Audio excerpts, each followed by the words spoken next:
All right, welcome back to my podcast, Teacher Show, and I hope everybody's good. And today, we're so excited to welcome our special guest for this episode. He's Mr. Sam Kary.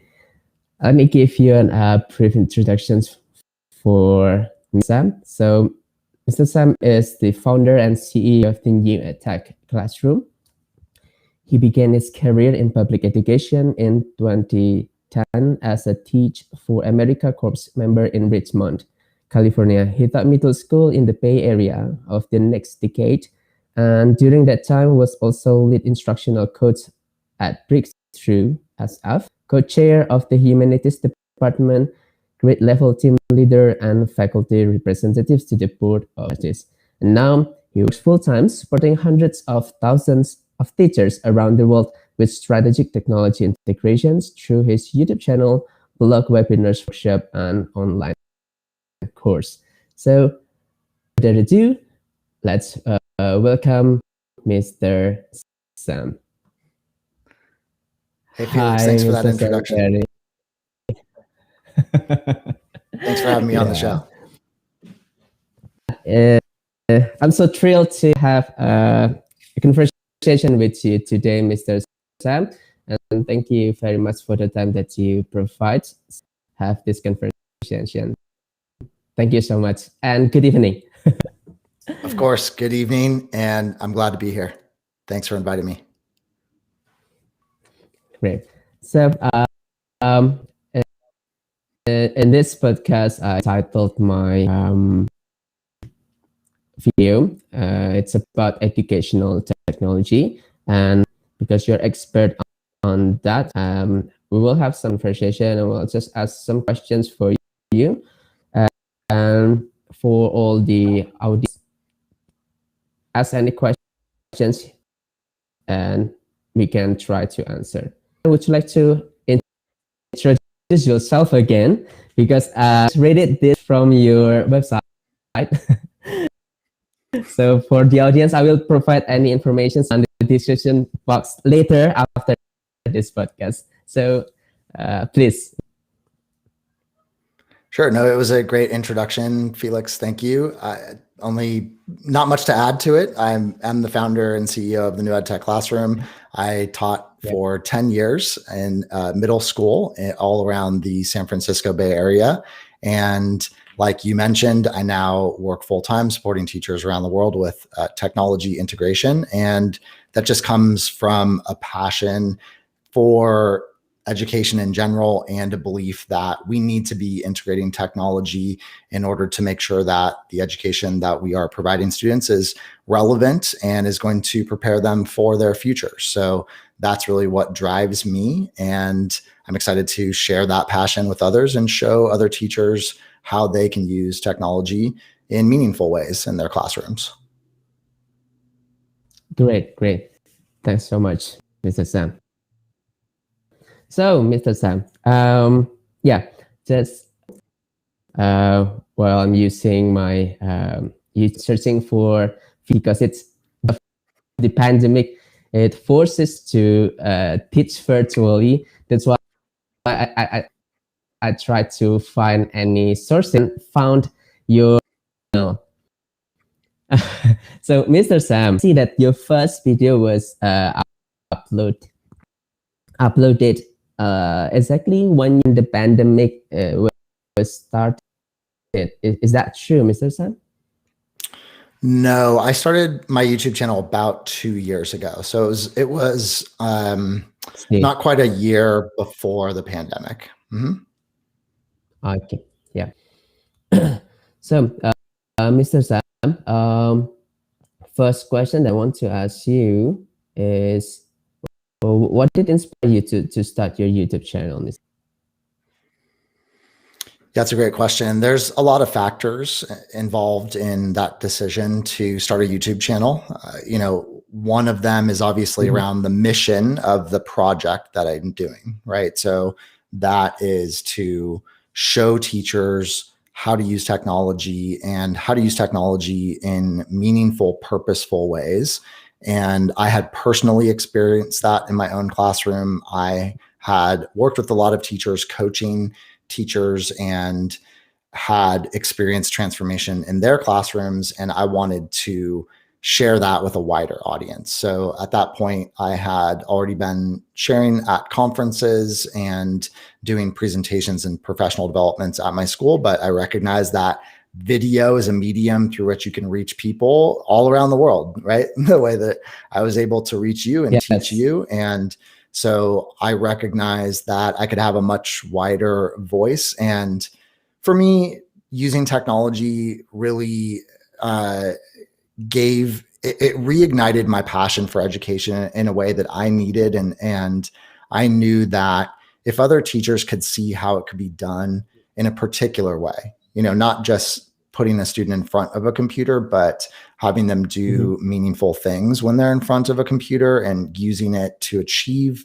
our educational goals and also to get students to make things and create using technology. I knew that teachers would be interested in that.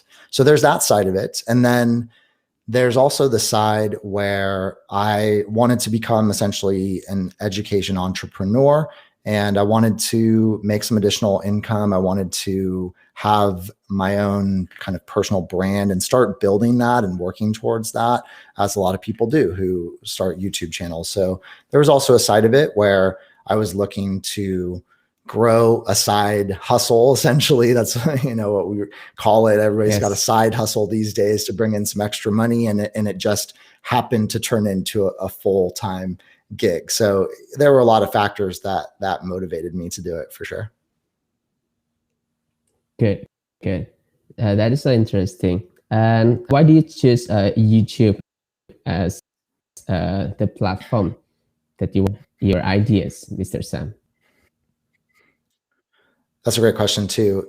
I chose YouTube because at the time I was relatively involved in the world of ed tech, in the sense that I knew of all the people who were writing books that were selling and speaking at conferences, and a lot of people had podcasts, but I didn't see a lot of prominent YouTubers who were making the kind of content that I knew that they were putting out in their books or suggesting in their podcasts. And so I saw an open lane, if you will, for providing teachers with a highly visual type of instruction that I was pretty certain would help teachers to actually use those strategies and would motivate teachers to do that as well. So I chose YouTube mostly because I felt like it was by far the best platform in terms of being long form video content for me to be able to get that message across and help teachers in the way that I foresaw helping teachers. Thanks so much, Mr. Sam. Just because of you, I just started my YouTube channel also. My videos were inspired with some of your videos. So thank you so much for YouTube channel. Really inspired educators. Yes, we know that now many speakers try to give some instructional video, but it's just like a webinar that limited time, and we couldn't see it many times because its duration is too long.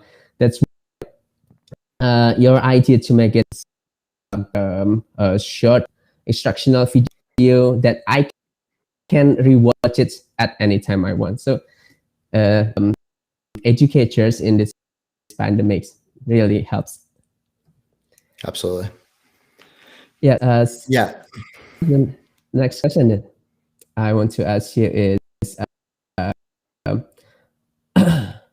how do you find it to share your knowledge about technology? So, yeah, in terms of opportunity to share, I like I mentioned before, I did start sharing it more in my local community, and that's how I would suggest that people do it. And by local, that is often just your own school. So you might be doing things in your classroom and getting certain results in your own classroom, and you might have success with students, whereas maybe a teacher across the hall is having some difficulty. So I think the first realm of influence that you can have is within your own school community. And it's a place to also practice teaching other people, getting involved with professional development, and working on building those skills to teach teachers, which is a little bit different, although also incorporates a lot of skills that just make a good teacher of kids too. So I think that's the first step. And then you want to move from there to starting to present at conferences, which is what I did, and really just getting involved with local conferences, local technology groups. We have a group called Q here in California, computer using educators. And so I was a part of Q and presenting at Q conferences in San Francisco.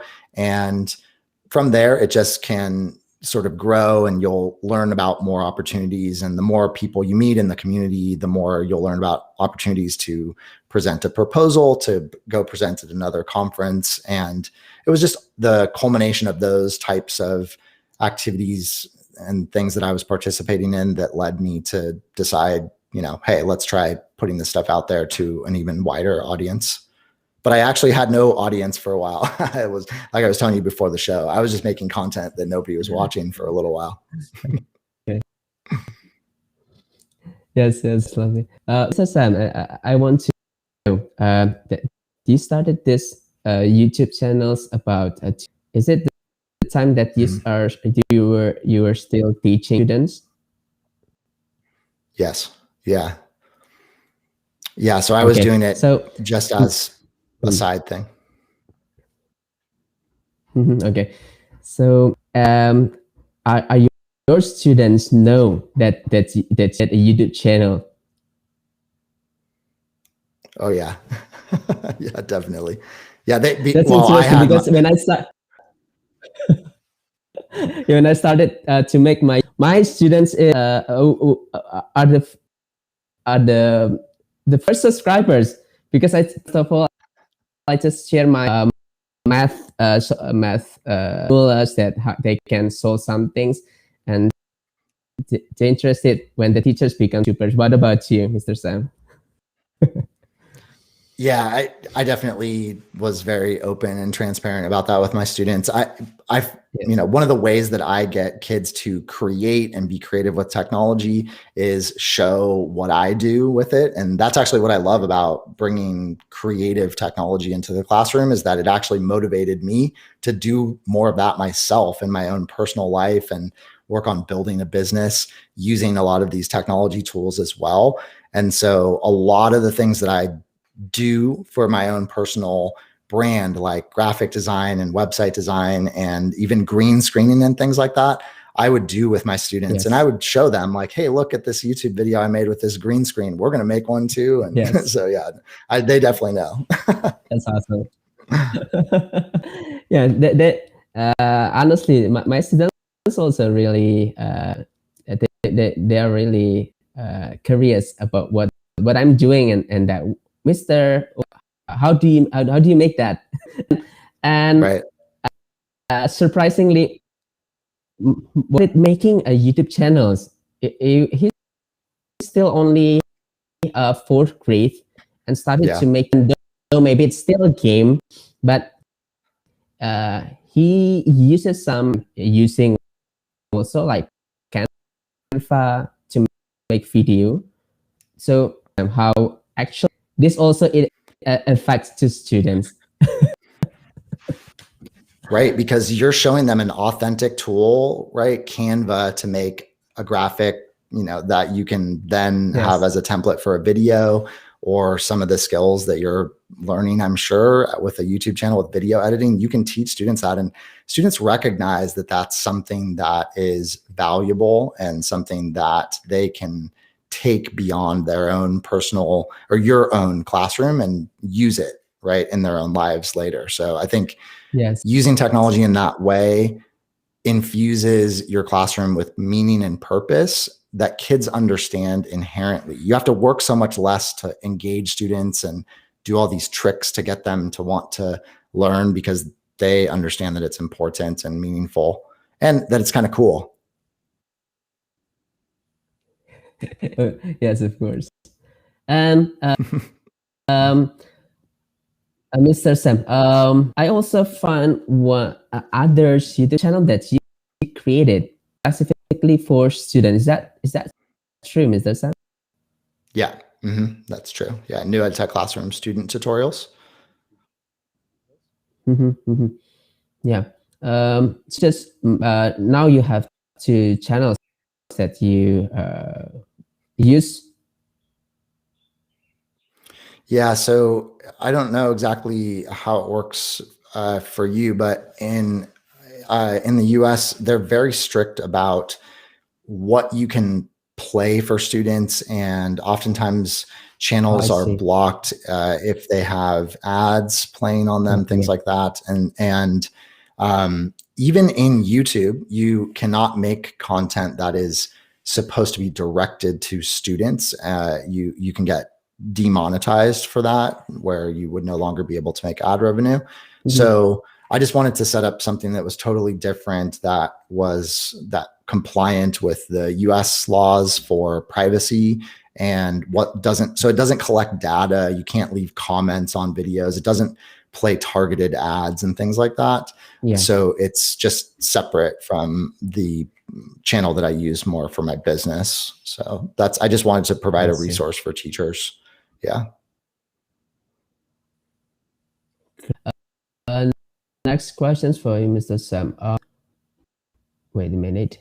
The biggest challenge with your specific role right now, and how are you going to overcome it? I think the biggest challenge is that I sometimes get frustrated by the nature of the conversation in the education world. The education industry is literally the last major industry in the world to not have already been transformed by the technology revolution. It has already come to every other major industry.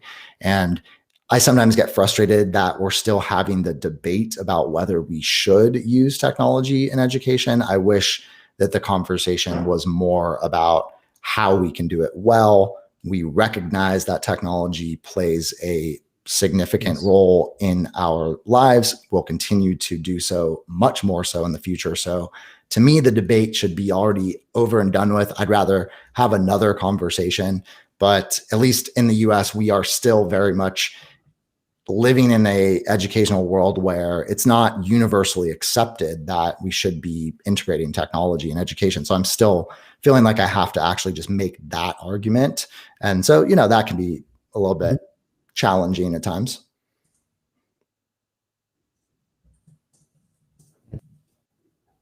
It's for me also as a teacher, Mr. Sam. When the pandemic was started, and the teachers need way to teach the student, and educational technology helps teach, and it's not an easy thing to do, because teachers, all teachers, technology, Mr. Sam. Well, what's in your country, Mr. Sam? Like maybe the teachers, or the fresh teachers was become a teachers, has more experience in technology than the more experienced teachers. What's in your country, Mr. Sam? It varies, actually. To me, my experience, actually, the majority of people in my audience, in terms of people who I think really connect to my content and do my online course and are very active in my community, actually tend to be older teachers who are just very dedicated to the I see. craft, very dedicated to the profession. Yeah. They have a lot of experience, and they recognize that we need to change practices. We need to do things a little bit better. But I think my content appeals a lot to people that have experience with instructional practices. When I use terms like universal design for learning and personalized instruction and Mhm. project-based learning and stuff, they understand what that means. They also want tools to help them do those strategies. And so it's definitely not just about, younger teachers versus older teachers.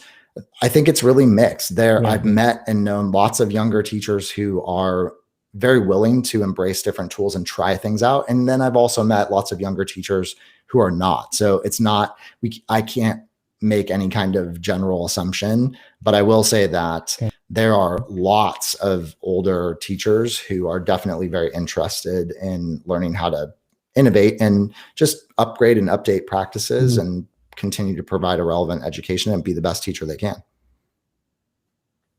That's awesome. And then, Mr. Sam, I want to think about your YouTube studio, and you uploaded this in your YouTube channel also, Mr. Sam. Can I ask some about that, Mr. Sam? Like in the title is simple YouTube studio setup, not what you expect, but it really what I expect, Sam. I want to find educational YouTuber make some video with that, not a fancy one, but I can get the idea to set up like a green screen, your camera and your laptop and anything about it. And Mr. Sam. I'm sorry, what was the last thing you said? Your house, how can I call for that? Or wooden shed. house? Yeah. Oh yeah, yeah. A cabin. Right. Yes. It's basically a shed. It's like a tool shed. Yeah. A shed. Yeah. So I have actually since upgraded it. What you see behind me right now is the same space, but now I actually have a wall. So I've spent the last month putting insulation and sheetrock and painting and all kinds of stuff. So I am planning to do a video at some point that shows all the upgrades to show, you know, hey, look how I kind of transitioned from this to another. But to be honest, I've learned how to do all my lighting, all the video stuff by watching other YouTubers. There are lots of other people out there who show that kind of thing. So that's how I was just self-taught watching YouTube videos to learn how to do it myself. But it's been, you know, it's a challenge. There are a lot of nuances that you have to learn about lighting and how it all works to make it look the way you want it. And I'm still very much working on it myself. But I will keep that in mind. I know that you're looking for a video like that. Yeah, I also started my YouTube channel also with the simple setup, like I'm sitting on my desk and I sit and I just put my light behind there. So I learned just from your how we use the green screen, and it really also. Awesome. Yeah, you know, I think so. There are certain industries where if you're in beauty and fashion, it really matters a lot how your YouTube videos look. But if you look at all the major content creators, there are in the education technology space or education space, there are lots of them that, and myself included, that don't have professional video setups. I'm just now starting to upgrade some of my equipment. I literally had all the base level equipment and stuff like that. And I got the effect by using a green screen, but I didn't actually have a studio space or anything like that. And I think that's a testament actually to the fact that teachers are more interested in high quality content than they are in some beautifully produced video. I mean, sure, it's important, I guess, to have it look good, but the quality of the content is much more important. Great, yeah, high quality content. Yeah, YouTuber that shows that how passionate we are create a video. That's great, Mr. Sam. And also, Mr. Sam, I have another. Yeah, this is not in my list also. And in your last video, conversation with sorry, Mr. Sam. With who, Mr. Sam? I forgot. I forgot to say. Sure. Okay. I think you're referring to an interview I did with Dr. Marquita Blades. That's right. So you titled your video "Why in Education Matters." It's really matched with our topic now. I watched it also. also. And Mr. Sam asked you one of your statement that says it doesn't mean that every single thing has to be done with technology. Can you explain that to us, Mr. Sam? Yeah, just that I think that there is sometimes a misunderstanding that when you do technology integrated teaching, or when you bring technology into the classroom, that that means that you now do away with pencils and papers, and you no longer do any poster projects or speeches or any of the more traditional things that we would do. And that's simply not true. It's not that you go into a business now and there's no papers. Sure, everybody has a computer because those are powerful for a lot of things that people do in business, but there's still going to be paper, and people will still use physical whiteboards and, you know, do all kinds of things that don't involve technology. So to me, technology integration just means looking for when we can use it as a way to upgrade our instruction, or when we can use it to provide students with a learning experience that they couldn't have without it. And you can often use it to enhance something that you're doing with paper. So what I explained in that interview is how you can have students make something on paper, make a poster, and that might be something you've been doing for decades in your classroom, but then you can add an element where they film it and they are in the video explaining what the work shows, and then they can annotate it so that it explains their thinking. And then you've added a layer of metacognition. They can share that with their families. So that's what I mean by upgrading it with technology. And it can be just a part of a lesson. It doesn't have to be the entire thing. So I saw that a lot actually with remote teaching, where everybody started thinking, I have to do a digital notebook, for example. I mean, not necessarily. You could still have students read off of a computer, and you could have them fill out a physical notebook. I still did that all the time in my classroom. So it just doesn't mean you have to do absolutely everything with technology. I love technology, but I still have paper in my office right now. Okay. What about the students, Mr. Sam? Because I have experience like when I give some assessment, I'm trying to make a various assessment like a video, but also I still use a traditional way, like to write the answer, take a pictures of it, and then upload it in the Google Classroom. My student asked me, Mr. Where's the technology? We are using technology now. Use all without paper and pencil. At the time, it's just quiet because I don't understand how what should I say to my student. We say, Mr. Sam.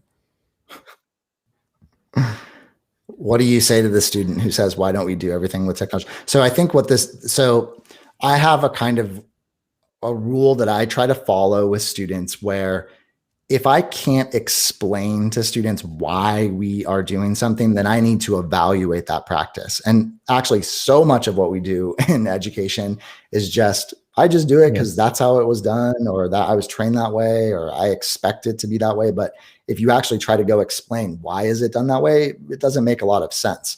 So to me, you can give a good explanation for why you would want to, say, make a collaborative poster where kids each have a different color marker and they're all working on a poster presentation, and then upload it into Seesaw through video and annotate it. I think every step of that has a clear explanation.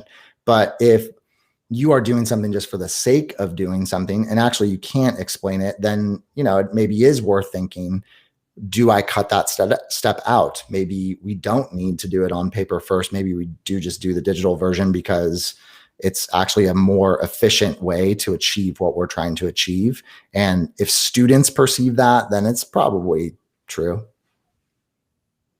Yep. Thanks. Yes, Mr. Sam.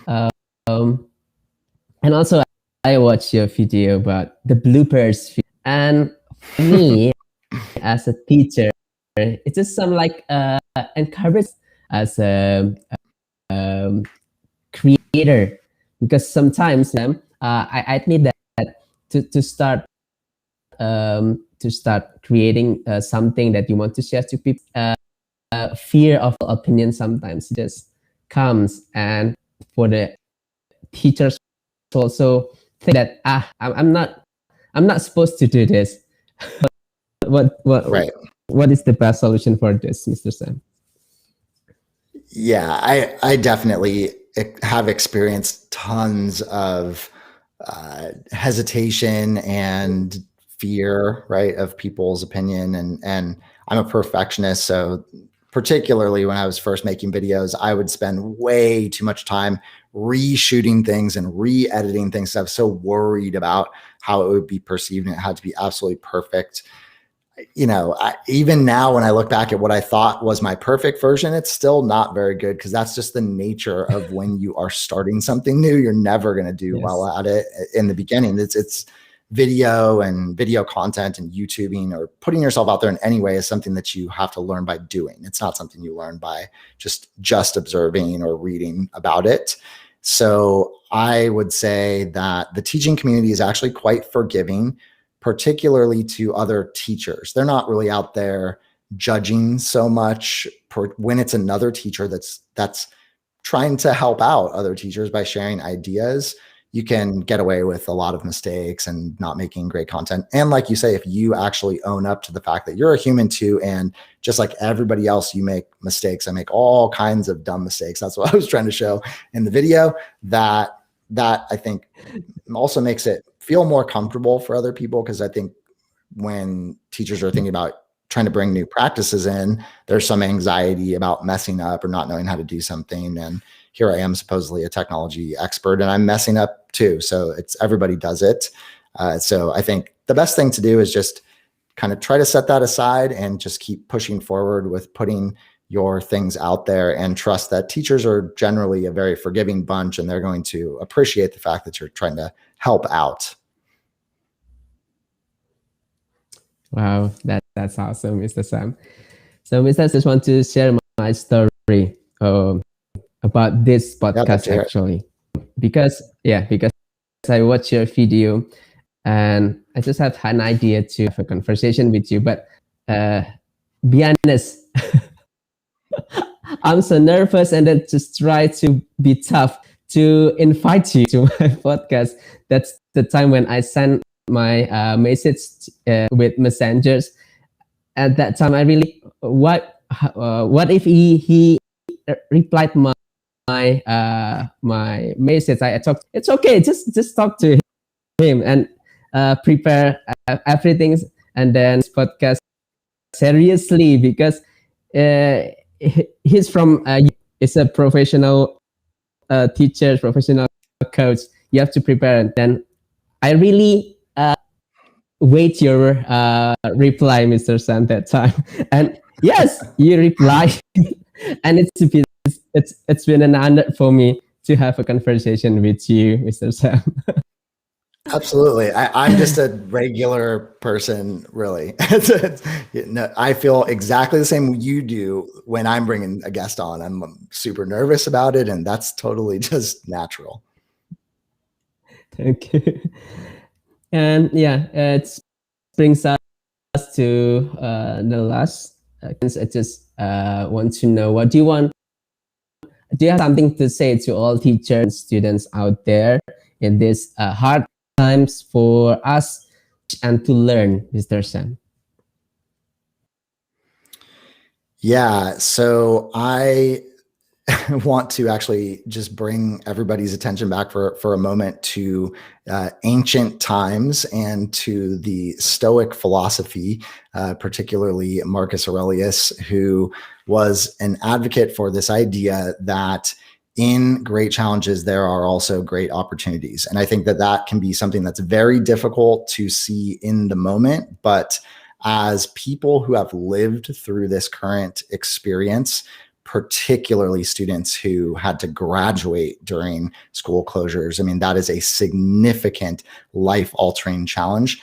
There is a way to harness the power of experiencing a challenge like that and utilize it as an opportunity to be able to springboard into new unknown places in your life. And actually, if you look at all of the great accomplishments that humans have made over human history, all the great transformation that humans have made over the course of human society, they have all been the product of significant challenge. So although I think we can hold both things to be true. We can lament and be very somber about the fact that this has been such an incredibly difficult past now almost 2 years, and also be optimistic about the potential for significant change in our society and transformation. And that's how I feel about the world of education. So I'm hoping that this moment really galvanizes some much needed changes in the world of education. And if that's what comes of it, then that was an opportunity that we embraced and took advantage of in our world. Good. Great message. Thank you so much. And once again, Mr. Sen, thanks for being here with me. Thank you so much. Once again, to say thank you so much, because you just share great things that teachers or students can apply our topic, educational technology. And yep, and that's all for today, Mr. Well, thanks so much for having me, Felix. It's been a pleasure. Appreciate it. Yeah. Okay. So for all the audience, you can like Mr. Sam YouTube channel in new tech class, and also I will provide any information about him in the description later of the podcast. So yeah, thank you very much. We'll have some other podcasts in the next time, and thank you so much. See you, and don't forget to hit the like button. So tell to your friends about this podcast so everyone can learn from this. Okay, bye bye.